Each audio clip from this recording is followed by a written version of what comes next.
They went digging for history, chasing the whispers of a lost civilization buried beneath the desert's skin. But as their tools cut deeper into the soil, they uncovered something that should never have been found: flesh that pulsed with warmth, veins that twitched beneath centuries of dust. The ground began to tremble, releasing a low hum like a heartbeat echoing from the earth itself. What they unearthed wasn't a relic, it was a reminder that some things were never meant to sleep, and that the past can still bleed. The wind moved like a whisper across the barren dunes, carrying with it the ghostly echoes of a place that had not seen life in centuries. The sun burned the horizon into a shimmering mirage, but beneath that heat, the earth felt strangely hollow, like it was waiting to exhale. The excavation team arrived at dawn, their boots crunching on crusted salt and ancient sand, unaware that every step was being remembered. This was no ordinary desert. It had a pulse, faint but steady, hidden under miles of silence. They set up camp beside the cracked bones of a long-forgotten outpost, its ruins half swallowed by the earth. Old maps called it a site of interest, but the locals had a different name: the place that speaks at night. None of them believed it, of course. To the scientists, it was just another dig, another stretch of dust waiting to reveal a secret buried by time. But that first night, as they worked under lantern light, the desert seemed to hum, as if reciting a prayer older than language. By the third day, even the skeptics noticed the strange rhythm in the ground. It wasn't wind or shifting sand. It was deeper, slower, almost like a voice buried beneath the dunes. Their instruments picked up subtle vibrations, irregular but purposeful, echoing from a point none of their maps accounted for. The team leader brushed it off as seismic interference, though his voice trembled when he said it. Still, they kept digging. Curiosity, after all, was stronger than fear, at least in the beginning. The deeper they went, the colder the air became, a chill that made no sense under the unrelenting sun. One worker claimed he heard someone calling his name just before dusk, soft and broken, like a breath slipping through cracked lips. They laughed it off until he refused to work the next morning, his face pale, his voice gone. He only pointed to the sand and whispered, "It knows us." They moved him to the medic tent, but by nightfall he was gone, vanished without a trace, his cot empty, his boots still warm. The remaining crew pressed on, though unease began to spread like dust in the wind. The site expanded, trenches opening like scars across the land. Strange markings appeared on the unearthed stones, curved, spiraling symbols that seemed to shift when watched for too long. One of the linguists thought they resembled names, though none that belonged to the living. When he traced one symbol with his finger, he flinched, claiming the rock pulsed beneath his touch. They laughed again, nervously, though none of them slept that night. On the fifth evening, the wind died completely. The desert fell into a silence so heavy it felt alive, pressing against their ears. Even their radios began to fail, replaced by faint whispers they couldn't translate. Some thought it was static. Others swore they heard their own names being spoken back to them. It wasn't until one of the tents collapsed inward, as if something massive had crawled beneath it, that panic finally began to bloom. The desert, it seemed, was moving. They doubled the perimeter lights, their beams cutting through the still air like blades. Yet beyond the glow, the dunes seemed to shift, subtly rearranging themselves. Footprints appeared in patterns that made no sense, too wide, too deep, and vanishing halfway through. When they followed the trail, it led nowhere, ending in untouched sand. One man swore he saw something watching from the ridge, a silhouette taller than any human, still as stone, but when the others turned, it was gone. By now, the camp reeked of fear. Sleep became impossible. Every night, someone heard faint chanting carried by the wind, though there was no wind anymore. The desert had gone completely still, as if listening. Some of the crew started marking symbols of protection on their tents, while others began packing quietly, unwilling to say what they felt. Even the leader had started to avoid the main trench, where the sand had begun to darken, almost like it was bleeding. When the first slab broke free, the sound it made wasn't stone against stone. It was softer, wetter, like tearing flesh. Beneath it, a cavity opened, releasing a gust of cold air that smelled of iron and rot. Lights flickered, tools clattered, and every compass spun wildly. They peered inside and saw walls that weren't carved but grown, organic, layered, almost like ribs. Someone muttered that it wasn't a chamber at all but a body. No one laughed this time. A storm gathered that night, though no clouds marked the sky. The air rippled with static, and the sand began to move on its own, forming shapes that looked almost human before collapsing back into dust. Their floodlights dimmed, one by one, until the desert was swallowed by black. And in that darkness came the voice, low, broken, but unmistakably calling each of their names, one after another. The tone wasn't angry, it was hungry. At dawn, they found half the camp empty. The remaining few refused to speak, their eyes hollow, their hands trembling as if they had been digging all night. The trenches had grown wider, though no one claimed to have touched them. What they had uncovered was growing, expanding, as if the earth itself was breathing harder with every hour. The medic wrote in his log, "The ground feels warm, it beats." He never made another entry. The archaeologist in charge tried to call for extraction, but every signal came back distorted. The radio hissed with the same whispering cadence they'd heard in the wind. When they checked the frequency log, they realized it wasn't random noise. It was a voice repeating a single phrase in a language none of them spoke. Only later did the linguist recognize one word buried within the static: return. That night, the sand turned darker still, the air thick and metallic. Something large moved beneath the camp, slow and deliberate, shaking the ground like a heartbeat. The men froze, flashlights trembling, as the dunes began to rise around them like a tide. One figure fell to his knees, whispering that the desert was alive, that it wasn't the remains of something ancient, but the skin of something sleeping. By morning, the horizon was unrecognizable. Their tracks had been erased, the trenches filled in as if they'd never been there. Only the equipment remained, twisted, half-buried, humming faintly. The ground was perfectly smooth again, except for one thing: faint impressions where the team had stood, pressed deep into the sand like fingerprints left by the earth itself. And when the rescue team arrived weeks later, they found nothing but silence. No tents, no bodies, only a single audio recorder buried beneath the dust. When played, it carried 7 seconds of sound, a heartbeat, a breath, and a voice whispering each of their names, one last time. The first strike of the shovel cut through the soil with a dull thud, and for a brief second, the sound seemed to echo back, not off stone, but from within the ground itself. The diggers froze, exchanging uncertain glances. It wasn't normal for echoes to exist in open sand, especially not here. One of them pressed his ear to the dirt and swore he could hear something faint, rhythmic, like breathing, or the shifting of something soft beneath the surface. They laughed it off, but their laughter didn't carry. The air felt too heavy, as if it refused to let sound escape. By noon, the sun had baked the camp into silence, and the only noise was the metallic scrape of tools. Each strike seemed to answer itself, as though the ground was mimicking their rhythm. The geologist, curious, placed a sensor into the pit and frowned when the readings pulsed in sync with the workers' movements. It was as if something far below was responding to every impact. He tried to explain it as subterranean vibration or natural resonance, but even he couldn't ignore that the pattern began to shift before the next shovel hit. As the trench deepened, the soil grew strangely soft, almost spongy. Every time a shovel struck, the vibration climbed up through the metal, humming faintly like a voice trapped inside. One worker dropped his tool, claiming it burned his hands. When he picked it up again, the handle was cold, unnaturally so. The foreman barked at them to keep going, though his own voice carried a tremor he couldn't hide.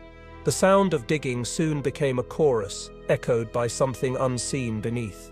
By the third day, the pit had widened into a circular depression. The walls pulsed faintly in the heat, and the sand clung to their boots like wet clay. Whenever a gust of wind passed, it carried whispers that vanished as quickly as they came. One of the team members began humming while he worked, only to stop when the same melody drifted back from below. It wasn't perfect, it lagged by a heartbeat, warped and broken, but it was there. He didn't hum again after that. The archaeologist in charge recorded audio samples that night. When played back, the sounds were distorted, layered with faint murmurs that weren't part of the dig. Slowed down, they resembled words, fragments of sentences in a tongue that felt both alien and ancient. One phrase repeated several times. "We remember." None of them could decide if it was a warning or a welcome. The tape was later found snapped in two, though no one admitted to breaking it. By the fifth night, the team began to hear tapping coming from under the trench. It was faint at first, rhythmic and deliberate, matching no tool or natural shift. They tried to localize the sound but couldn't. It seemed to move, crawling beneath their feet, like something following their motion. The sound grew louder the closer they dug, until one strike produced a hollow knock that silenced everyone. For a long moment, no one dared to move. Then came the second knock from below. When the first slab of rock was pried loose, a rush of cold air escaped, carrying the scent of iron and damp earth. It sounded like a sigh. Their floodlights flickered, shadows stretching across the walls of the pit in strange, elongated shapes.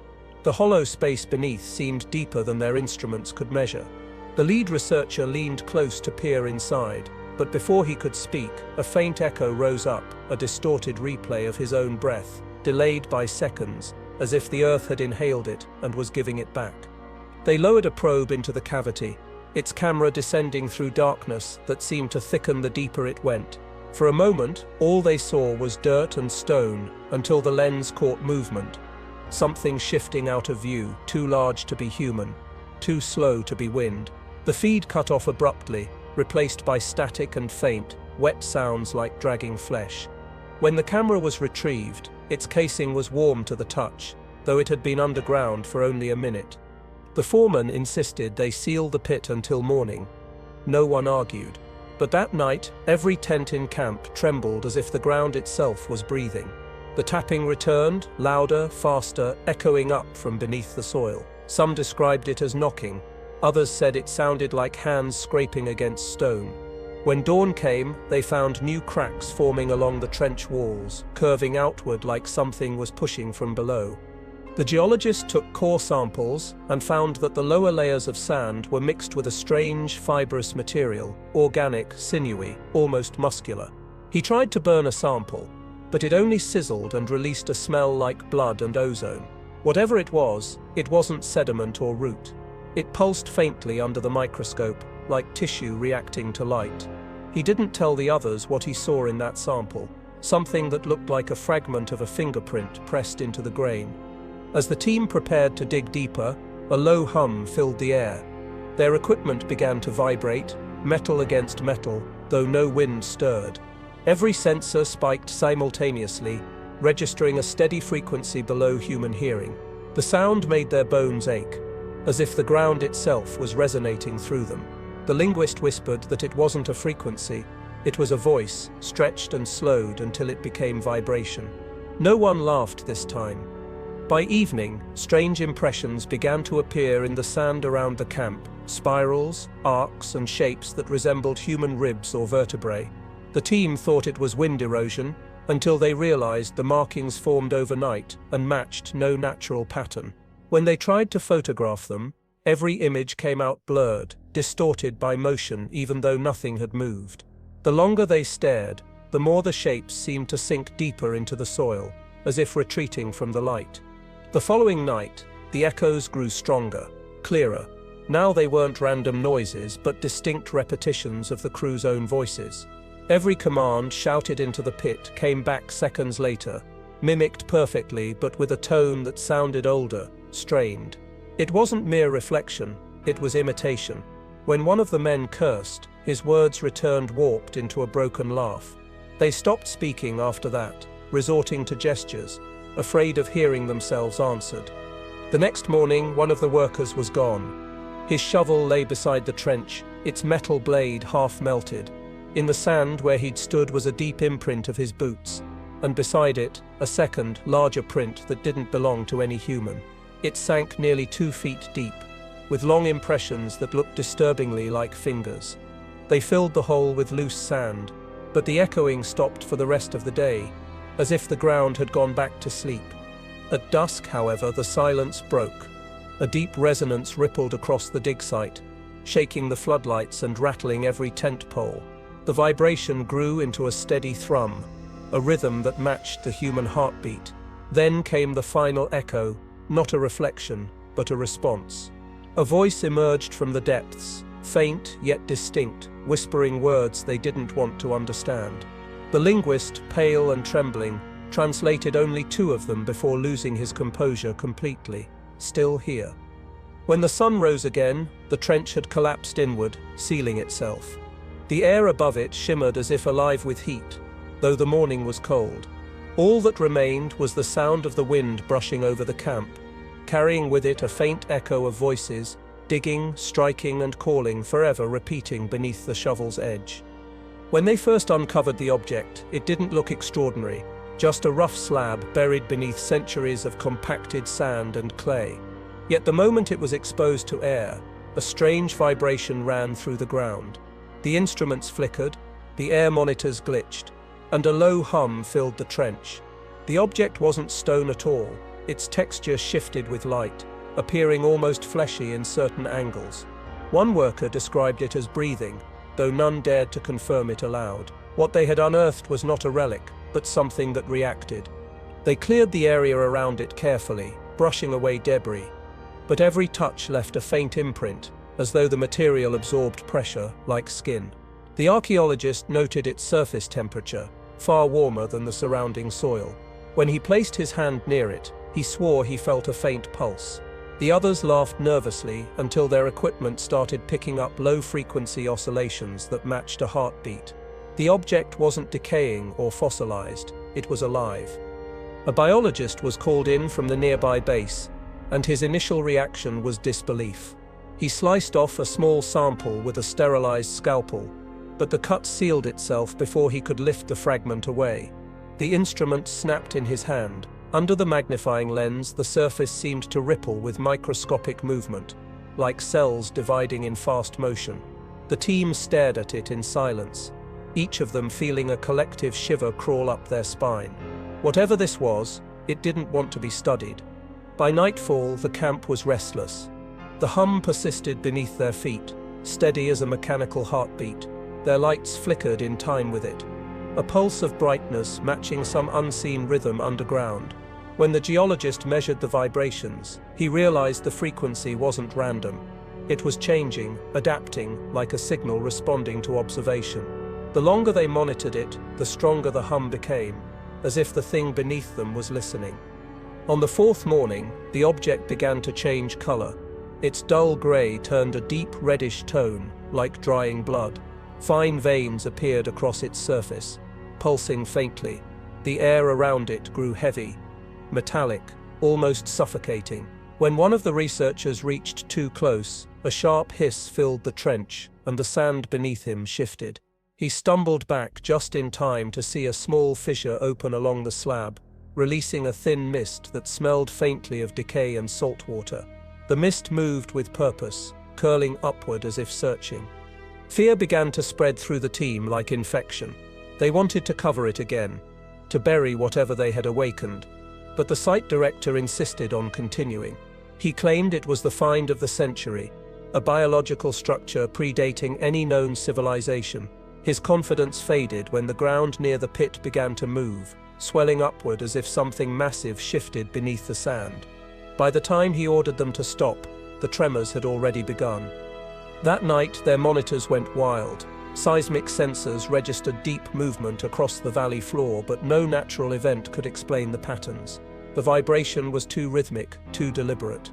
Some compared it to breathing, others to a massive heart slowly stirring after ages of silence. The radio operator tried to contact the main station, but every transmission came back distorted, replaced by a wet, sloshing sound that no one could identify. When they played the recording backward, the sound resembled a faint, whispering chant. The next day, the object began to grow. The trench widened without being touched, the earth cracking outward in jagged rings. It rose slightly, shedding dust and stone like a snake sloughing off old skin. Underneath, they glimpsed movement, layers shifting, twisting, aligning. The archaeologist tried to document it with his camera, but every image appeared blurred, as though something invisible distorted the light. When he checked the footage frame by frame, the object seemed to pulse, expanding and contracting like a lung. Sleep became impossible. The hum resonated inside their bodies, matching their own heartbeats, until some swore they could no longer tell which rhythm belonged to them. Food tasted of metal, the air felt charged with static, and even the stars above the camp seemed dimmer, swallowed by an unseen haze. One of the crew woke screaming, claiming he'd dreamt of being buried alive while something enormous pressed its face to the earth, whispering his name through the soil. When they found him at dawn, he was gone. No footprints, no signs of struggle, only a shallow depression where he'd slept. The biologist, desperate for answers, injected a small electrode into the object to test for current. The moment the needle pierced the surface, the hum ceased. The air fell silent, the desert dead and still. Then, seconds later, the needle was expelled with such force, it embedded itself in a nearby crate. The hum returned, louder than before, vibrating the air until their bones ached. The biologist's hand blistered where he'd touched it, as though burned by something alive and furious. From that point forward, they stopped treating it like a discovery, and started fearing it as an awakening. The surface continued to expand, the fissures spreading outward like veins through the ground. Small creatures fled the area, birds, insects, even the desert foxes that had roamed nearby vanished completely. The sand grew damp around the edges of the pit, stained with a dark fluid that shimmered under their lights. The smell grew stronger, a mix of iron, brine, and rot. One evening, the trench filled with a deep rumble. The object's surface began to flex and split open, revealing something beneath that looked disturbingly organic. Fibers, sinew, and what might have been muscle. It pulsed like it was drawing air, and then came a sound none of them could forget. A faint, broken exhale that echoed through the valley. They dropped their tools and ran, but the sound followed, reverberating from the ground, calling them back like a memory that refused to die. In the chaos, the archaeologist tripped near the pit, his hand landing on the surface. The material rippled around his fingers, clinging like wet skin. He screamed as it began to sink, pulling his arm into itself. The others dragged him free, leaving behind his glove, and his fingerprints, perfectly imprinted into the living mass. It pulsed once more before going still. His arm, when they examined it, bore thin red veins that hadn't been there before, spreading up toward his shoulder. They tried to seal the pit with heavy tarps and sandbags, but the desert rejected every attempt. The coverings were torn away overnight, scattered far beyond the perimeter. The next morning, the object was gone, completely vanished, leaving behind only a smooth crater and a faint warmth radiating from the soil.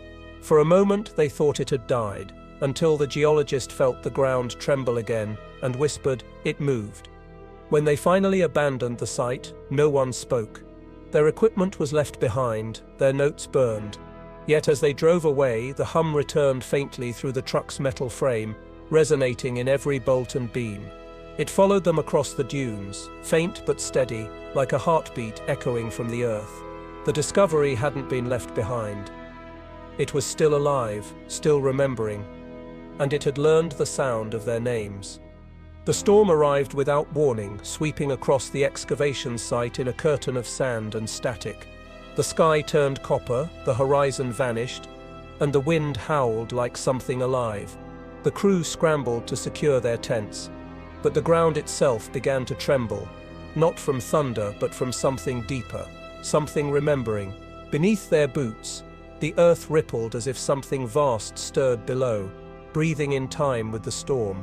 And when the first drop of rain finally fell, it wasn't clear, it was red. At first, they thought it was dust mixing with water, but the liquid was too thick, too dark, and it stained everything it touched. The smell was sharp and metallic, filling the air with the unmistakable scent of blood. One of the workers, trembling, held out his hand to the sky and whispered that the desert was bleeding. The wind shifted, carrying with it a low hum that matched the pulse beneath the soil. In that moment, every man there realized the storm wasn't cleansing the land, it was waking it up. The rain pooled in the trenches, forming shallow crimson mirrors that quivered with each tremor.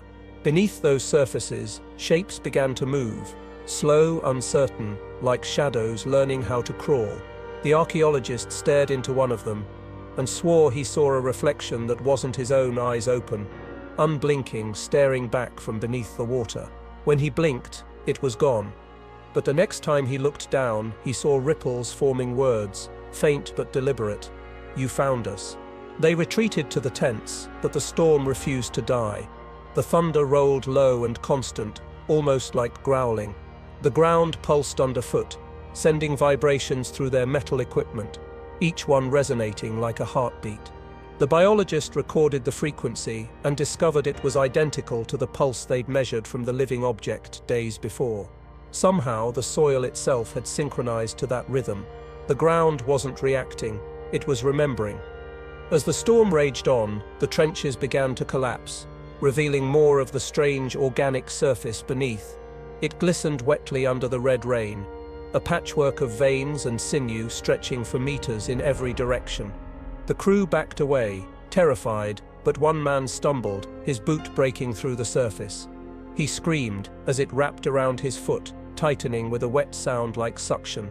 When they pulled him free, the sole of his boot was gone, and his skin was marked with red lines, pulsing faintly like veins.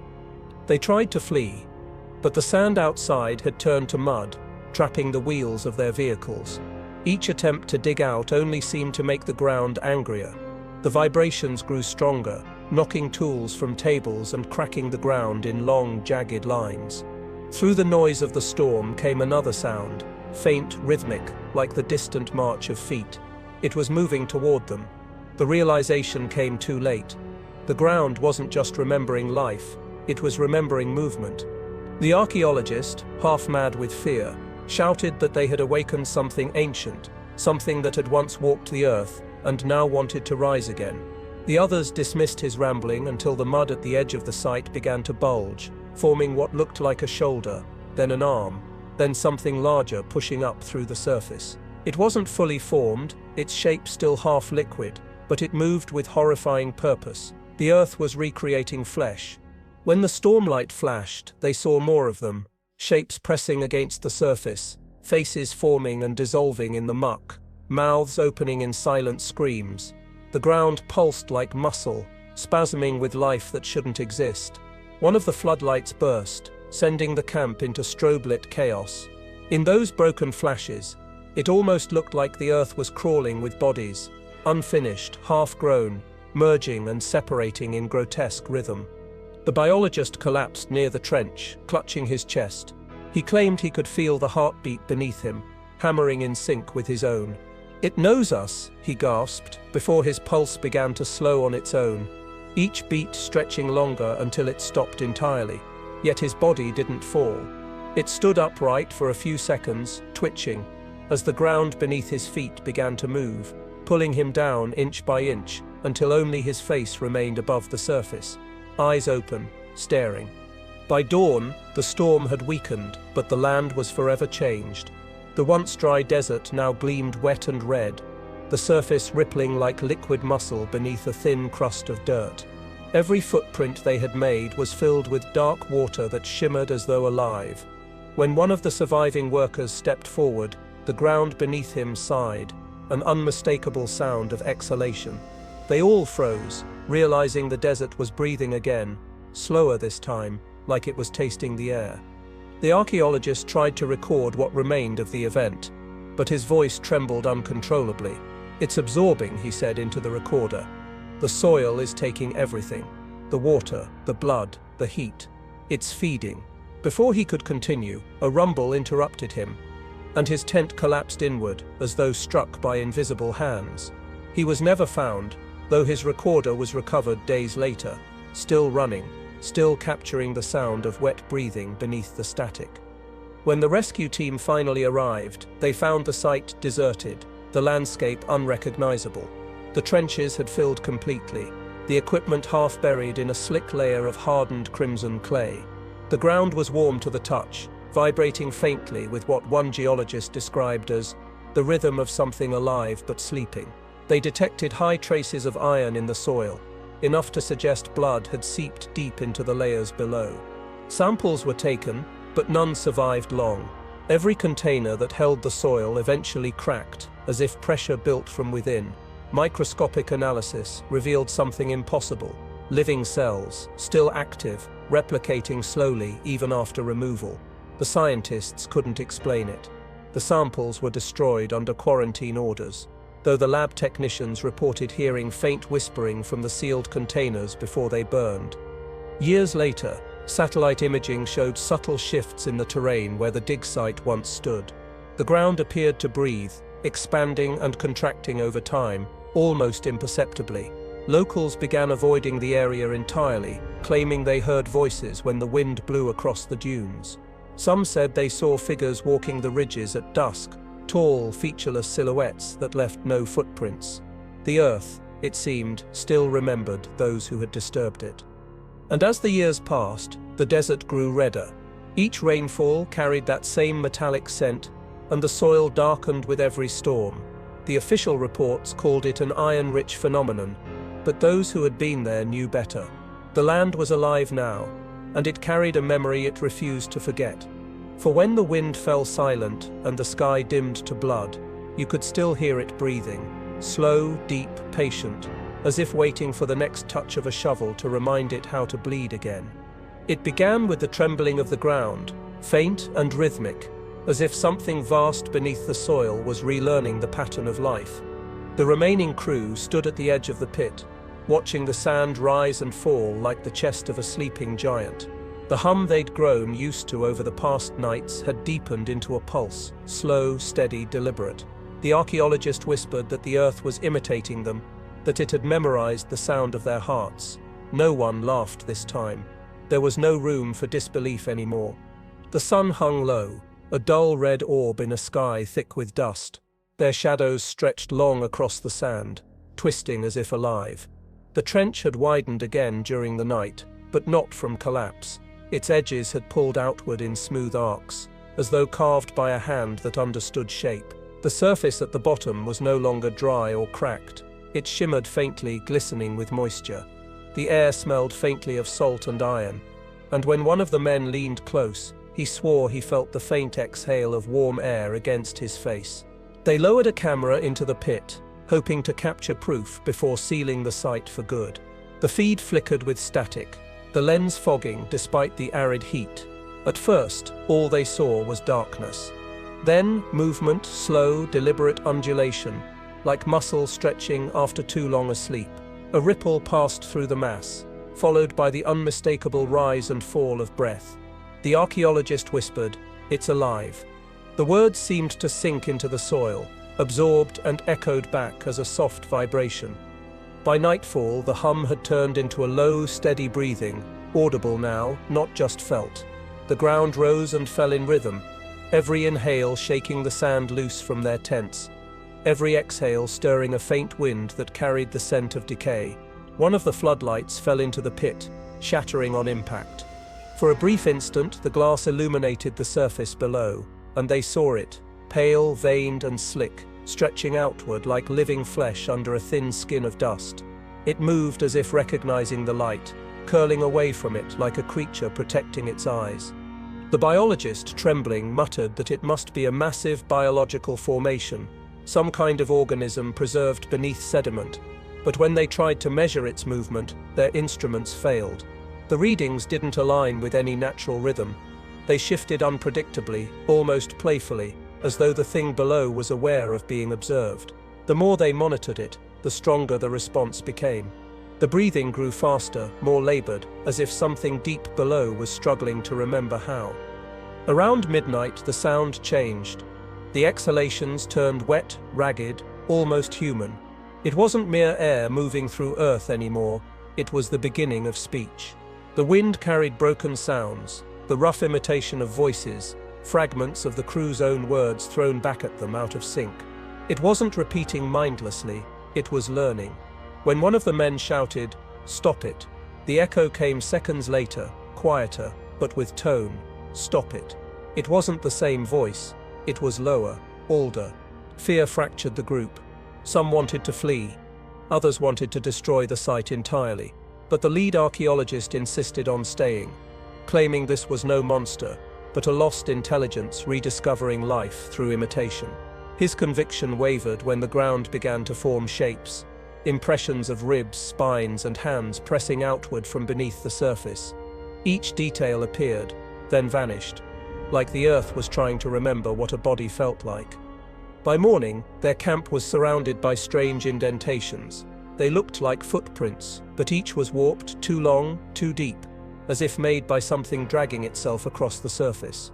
The wind carried whispers that grew clearer as the sun rose, repeating phrases from their radio transmissions. The air vibrated with low resonance, pulsing through the metal frames of their equipment. It was everywhere now, this heartbeat, no longer underground, but within the air itself. The biologist tried to analyze a sample taken from the edge of the pit. It writhed under the microscope, contracting and expanding, as though breathing on its own. When exposed to light, it shivered and released tiny bubbles of vapor that smelled faintly of blood. Microscopic cells within it showed no fixed structure. They changed constantly, forming patterns that resembled lungs, then veins, then something unrecognizable. The sample wasn't just alive, it was asterisk learning how to live again. That night, the air went still. No wind, no hum, just silence heavy enough to feel. Then came a single deep inhalation from the pit, so vast it seemed to pull the entire camp closer. Lights flickered, tents bent inward, and the temperature dropped suddenly. The archaeologist swore he saw movement, something enormous shifting just beneath the sand, its outline fleeting, but undeniably human in form. The ground quivered once more, and a sound escaped from below, the unmistakable shuddering gasp of something taking its first real breath. The crew scattered, some running for the trucks, others frozen in awe. The sand beneath them convulsed, splitting open in jagged cracks that glowed faintly red. A wave of heat and stench rose from the depths, followed by the sound of dripping, wet movement. The biologist fell to his knees, whispering, "It's remembering how to be alive." Then, from within the pit, a massive shape began to rise, slowly, painfully, like flesh tearing free from the grave. They didn't stay long enough to see its full form. Those who turned back later swore they saw a silhouette emerging through the mist, tall, featureless, covered in what looked like the wet film of birth. It swayed unsteadily, learning to balance. The sound of breathing deep and wet, almost mechanical. The desert wind caught its exhale and carried it across the dunes, a sound halfway between a sigh and a growl. By dawn, the sight was unrecognizable. The pit had collapsed, the sand smoothed as if by unseen hands. All that remained was a faint heat rising from below, and the slow, steady rhythm of breath still emanating from the ground. The surviving members didn't speak of it again, though some claimed they still heard that sound in their dreams, soft, patient, waiting. Weeks later, satellite footage captured strange disturbances across the region, large depressions appearing overnight, spaced evenly like footsteps. Wildlife vanished, the sand darkened in hue, and the wind carried a low organic vibration across miles. Scientists dismissed it as seismic activity, but the ones who had been there knew better. The thing beneath the desert was no longer sleeping. It had learned to breathe again, and soon it might remember how to walk. The chamber was discovered by accident, its entrance revealed after a section of the trench collapsed overnight. The air that escaped from it was warm, damp, and foul, thick with the stench of rot and something metallic, like rusted iron mixed with breath. When their flashlights cut through the dark, they saw walls slick with moisture, smooth and curved like the inside of a ribcage. Every sound they made echoed strangely, not bouncing off the stone, but absorbed, as if the space itself was listening. The archaeologist whispered, "We've opened its throat." They descended cautiously, ropes trembling as they lowered themselves into the blackness. The floor was soft, uneven, almost yielding under their boots. One man knelt and pressed his hand against it. It was warm. "It's not rock," he muttered. "It's tissue." His words vanished into the chamber, swallowed whole by the air. Then came the first echo, not of their voices, but of something beneath them, whispering in a cadence that matched their breathing. It wasn't random, it was repeating them. The deeper they moved, the stronger the scent became. The air vibrated faintly, as if filled with sound just below hearing range. Their radios crackled with static, but occasionally within the distortion, a word emerged, a fragment of someone's name, then another. When the technician replayed the recording later, the voices were clearer, layered over one another like a choir whispering through water. None of them matched the crew. They belonged to people long dead. Lights flickered as they advanced down a narrow passage that pulsed faintly, veins of red glowing in rhythmic bursts. The biologist insisted it was bioluminescence caused by organic decay, but even he couldn't explain the synchronized rhythm. The glow brightened whenever someone spoke, dimming only when silence fell. It was as if the walls were reacting to their voices, feeding on sound or learning from it. No one wanted to talk after that.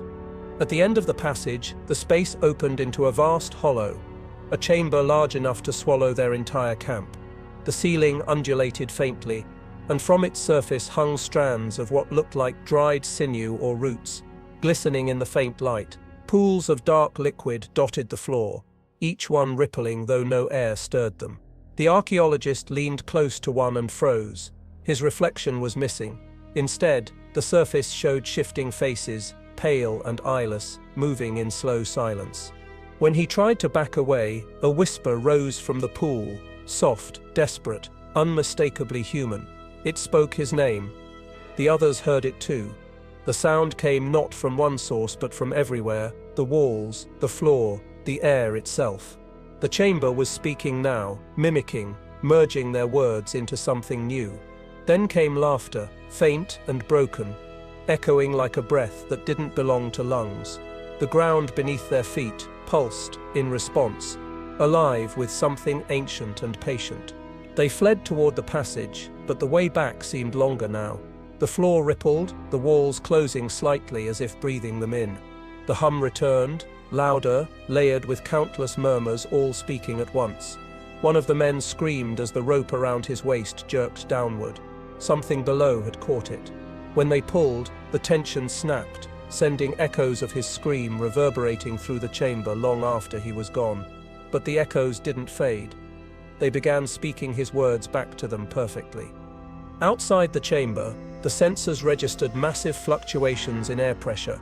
The trench walls trembled, grains of sand dancing as if disturbed by sound waves too low to hear. The remaining crew shouted into the radios, but every message returned with distorted replies, answers in their own voices but twisted, reversed, stretched beyond recognition. The biologist swore he heard himself say, "Don't leave me here." His hand shook so violently, he dropped the transmitter. Back below, the archaeologist stumbled toward the wall, placing his hand against it for balance. It was warm, almost feverish, and beneath his palm, he felt a faint movement, like something pressing back. When he lifted his hand, the impression of his fingers remained, glowing faintly red, then faded.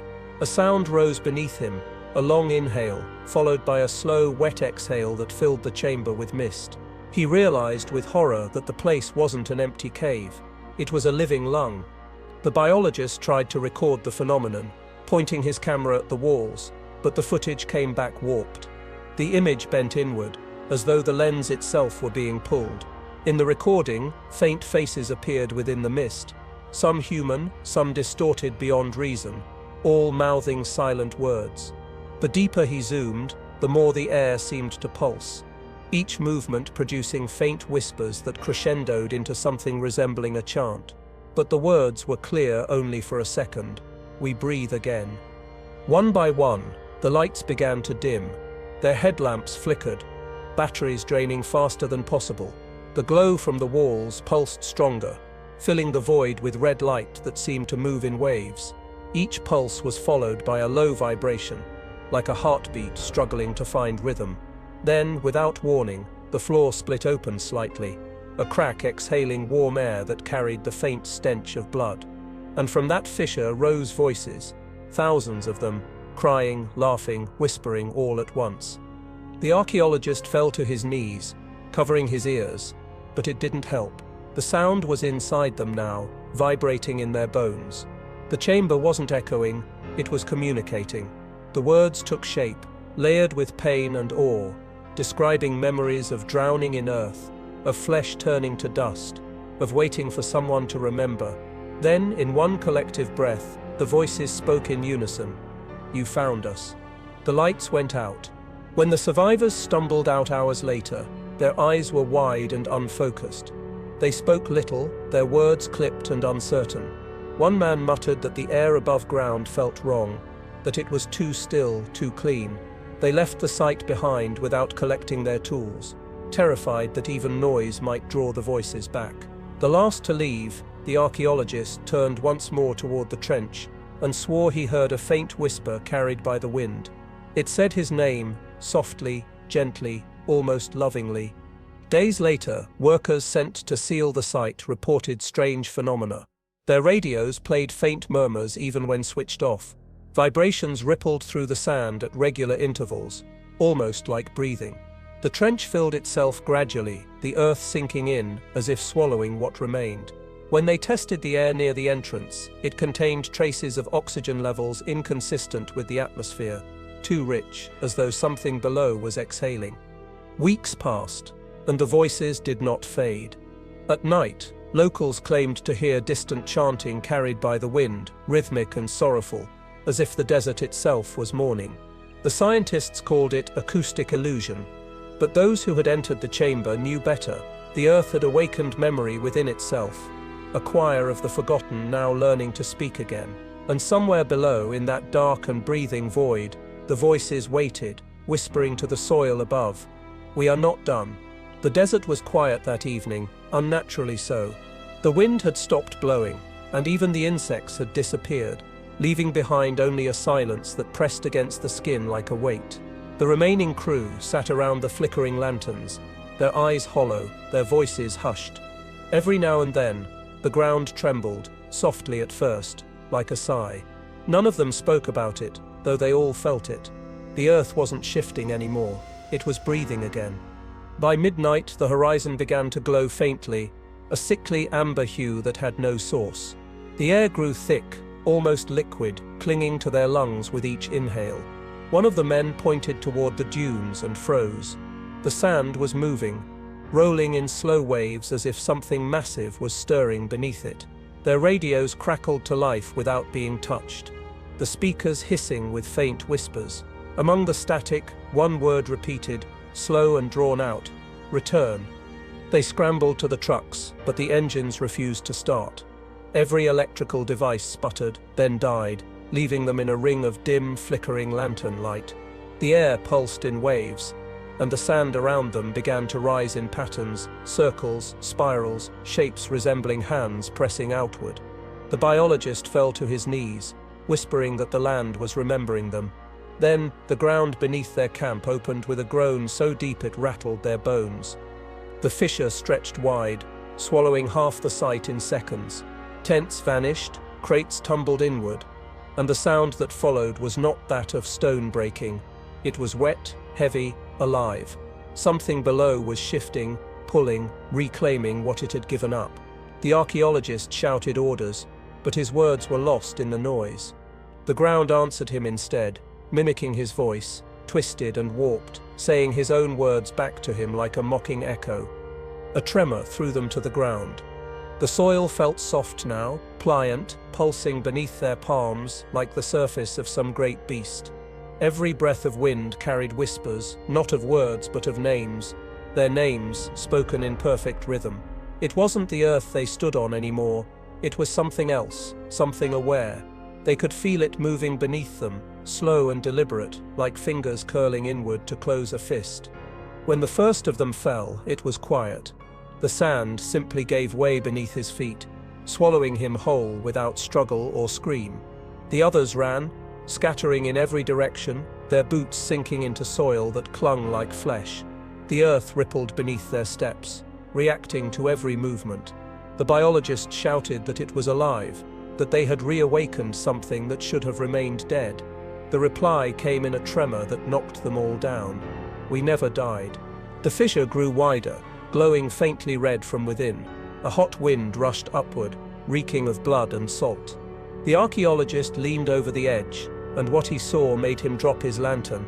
It wasn't molten rock below, but muscle, massive strands of pulsing tissue stretched into darkness, glistening like wet roots. Between them, something moved, slow, deliberate, almost graceful. He realized with horror that it wasn't rising out of the earth. It was the earth. The air filled with sound, 1,000 voices layered into one. They weren't screaming, they were chanting. The words were distorted but rhythmic, echoing in every direction. The vibrations rippled through the sand, through their bones, through the air itself. The ground around them began to convulse, collapsing in great waves. A wall of dust rose like a living curtain, swallowing the camp, the lights, the sky. And still, beneath it all, the chanting continued. The archaeologist tried to run but felt the ground drag at his legs. The sand was no longer sand. It was thick, heavy, clinging, hands, or things like hands, pressed up from below, grasping, pulling. The others screamed his name, but the sound was drowned out by the roar of the earth itself. He looked down and saw faces forming in the sand. His crew, his friends, their mouths open as if calling for help, though their bodies were nowhere to be seen. In the final moments before he vanished, he saw movement at the horizon. Massive shapes were rising from the dunes, towering silhouettes, featureless but human in outline. Each step they took shook the ground, their forms fading in and out of visibility like ghosts caught between worlds. The realization hit him like a blow. They weren't new creatures. They were what the earth had made of those it had claimed. The land had given them back, but not as they were. By dawn, the storm had ended. The desert lay silent once more, smooth and unbroken, the camp completely gone. No tents, no trucks, no tools, nothing. Only the faint scent of iron lingered in the air, and a single ripple of warmth moving just beneath the surface. When the rescue team arrived days later, they found no trace of the crew, only perfect, human-shaped impressions in the sand, as though the earth had memorized every one of them. The official report blamed a sinkhole triggered by geological instability. The footage, corrupted and incomplete, was locked away. But one recording survived, a faint audio clip found buried in the static of their last transmission. It lasted exactly 13 seconds. First came the sound of heavy breathing, then a heartbeat, and finally a voice, faint but clear, whispering, "We're still here." Weeks later, the site began to sink again. Satellite images showed the dunes shifting unnaturally, forming spirals too symmetrical to be natural. Locals began hearing low vibrations at night, like the slow, steady pulse of something vast beneath the ground. Some said it was an aftershock, others said it was the sound of the earth remembering its children. To this day, no one excavates there. The desert is forbidden, marked on maps only as a restricted zone. Yet travelers who wander too close claim they can feel it, a slow, rhythmic movement under their feet, like a sleeping thing dreaming of breath. And sometimes, when the wind is right, the sand hums softly, echoing voices long gone. The ground, it seems, never forgot them. It only waited for the night to take them back. The desert sleeps once more, its surface smooth, its secrets buried beneath a veil of quiet dust. But silence does not always mean peace. It can also mean waiting. Those who listen closely to the wind still swear they hear it. The faint rhythm of breath echoing through the dunes, the pulse of something vast and patient beneath their feet. What they uncovered was not an artifact, not a relic of history, but a reminder that the earth itself remembers every scar, every drop of blood, every name whispered into its soil. Somewhere beneath the shifting sands, the ground still moves, slow and deliberate, like lungs filling after a long sleep. Perhaps it's just the earth reclaiming what was once its own, or perhaps it's something older, something learning once again how to be alive. Whatever the truth, one thing is certain: when we dig too deep into the past does not stay buried. It listens, it breathes, and when the time is right, it calls us back home.